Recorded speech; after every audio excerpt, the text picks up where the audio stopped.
Hello জান, আমি তো এখন ভালো হয়ে গেছি। আগের মতন শুকনা টুকনা খাইতাই না। তোর মতো ছেলের সাথে আমার কোনো সম্পর্ক নাই। তুই আজকে থেকে আর আমাকে ফোন টোন করবি না। জান জান, কথাটা শোনো একটু প্লিজ। বেশ শালা মাইটাইয়ের মায়েরে বাপ, শুকনেই আসো। উচ্চস কথা। আসলে আপনি একজন ভালো মানুষ। ওই দেখ, শুকনা খায়।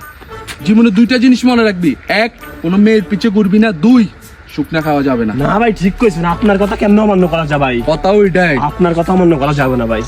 মতো এটাই হলো বেটা আসল পুরুষের মতো কথা। ভাই কি খাইতেছেন ভাই? খাবি? দেন ভাই, আমার একটু দেন। খা, খাই মনটা শান্তি কর। ভাই একের মাল ভাই, কোথেকে আনছেন ভাই?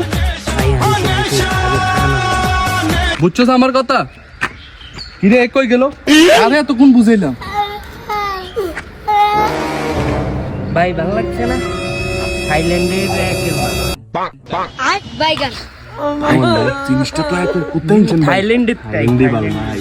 ভাই আরে কইবেন না, এই বাড়িতে যাবার কাউরে কষ্ট ইচ্ছে। না ঠিক না, আছে না, ভাই, না, কারে করবো কারে না, করবো। ওইটাই ভাই। ভাই আমার ছোট ভাইটারে দেখছেন নাকি? ভাই ওই দেখেন দেখেন, এরা তাল গাছের তলে বই শুকনা খাইতেছে। কি হারামদাদার কামা ফাড়াইলাম, হারামদাদা বসে বসে শুকনা খাইতেছে। ভাই এই তো তুই আজকে বাড়িতে আইস, তোর খবর আস। তুই আজকে বাড়িতে আইস, পিঠটা লাশ বানালাম আজকে বাড়িতে আইস তুই।